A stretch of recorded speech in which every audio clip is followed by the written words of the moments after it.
मित्रों,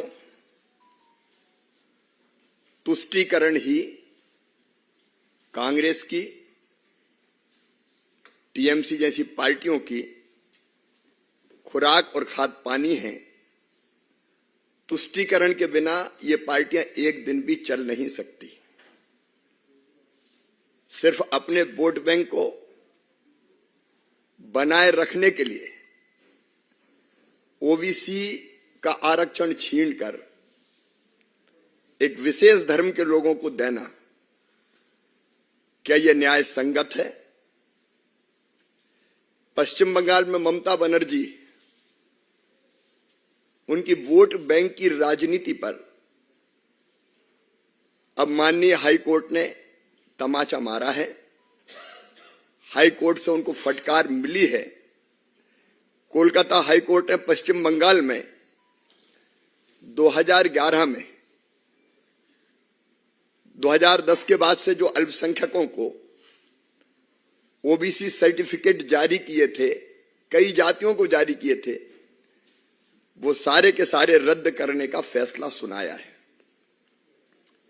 सत्ता संभालते ही ममता जी ने वोट बैंक की राजनीति की और ओबीसी सर्टिफिकेट बांग्लादेशी और रोहिंग्याओं तक के बना दिए गए। 118 जातियों को ओबीसी श्रेणी में डाला और बिना किसी नियम का पालन करते हुए अल्पसंख्यकों को भी ओबीसी के सर्टिफिकेट जारी कर दिए गए, जिसे पश्चिम बंगाल के हाई कोर्ट ने असंवैधानिक बताया है और उसे रद्द करने का फैसला लिया है। मित्रों, सिर्फ वोट बैंक की राजनीति करने वाली ममता जी की कलई खुल गई है, लेकिन तुष्टीकरण पर उतारू ममता बनर्जी हाई कोर्ट के फैसले को मानने के बजाय अब वो ये कह रही कि मैं ये फैसला नहीं मानती, ये फैसला लागू नहीं होगा, कि ये संविधान का अपमान नहीं है। ममता बनर्जी अपने आप को समझती क्या है? क्या वो संविधान के ऊपर है? आजादी के बाद आज तक जिम्मेदार पद पर बैठे, संवैधानिक पद पर बैठे हुए किसी व्यक्ति ने कभी ये नहीं कहा कि मैं कोर्ट के फैसले को नहीं मानूंगा। ये अहंकार की और अराजकता की पराकाष्ठा है। धर्म के आधार पर आरक्षण देने वाले मुख्यमंत्री को एक दिन भी पद पर, क्योंकि धर्म के आधार पर आरक्षण देने की व्यवस्था संविधान में नहीं है, एक दिन भी पद पर रहने का अधिकार नहीं है। मित्रों, कल राहुल गांधी जी ने भी एक बड़ा सच स्वीकार किया। उन्होंने स्वयं ये कहा एक कार्यक्रम में जिसका नाम था संविधान सम्मान सम्मेलन, उन्होंने साफ कहा कि पूरा सिस्टम लोअर कास्ट के खिलाफ है। मैं अंदर रह के सिस्टम को देख रहा हूं। मतलब पंडित जवाहरलाल नेहरू जी ने, इंदिरा जी हो, राजीव जी हो, बाद में मनमोहन सिंह जी हो, राहुल गांधी जी ने इस सिस्टम को अंदर रहकर देखा है और अब बोल रहे हैं कि पूरा सिस्टम लोअर कास्ट के खिलाफ है। भारतीय जनता पार्टी पिछले कई सालों से यह कह रही है कांग्रेस गरीब विरोधी है, कांग्रेस दलित विरोधी है, कांग्रेस आदिवासी विरोधी है, कांग्रेस पिछड़े वर्ग की विरोधी है। सच आखिर सामने आ ही जाता है और कल राहुल गांधी ने इस सच को स्वीकार किया। कब तक गरीबों के साथ अन्याय करेगी कांग्रेस और पिछड़े वर्गों के खिलाफ? जो कुछ कांग्रेस ने किया है वो किसी से छुपा नहीं है।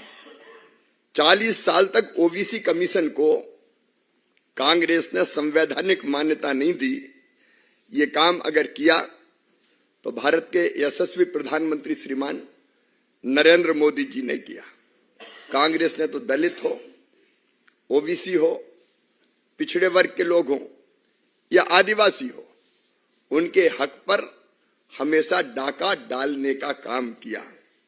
कांग्रेस शासित राज्यों ने आंध्र प्रदेश और कर्नाटक में भी ओबीसी के हकों पर डाका डालकर अल्पसंख्यकों को आरक्षण देने का पाप किया, अपराध किया।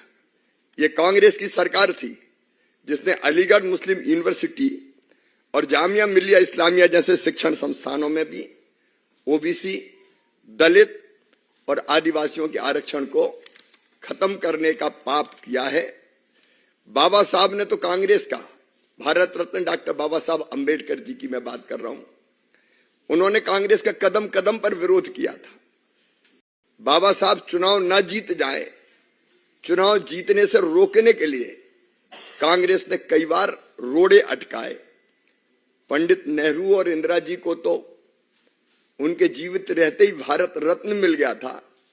बाबा साहब को भारत रत्न तब मिला जब भाजपा के समर्थन से सरकार बनी। कांग्रेस ने बाबा साहब के तैल चित्र को भी संसद में लगने नहीं दिया था।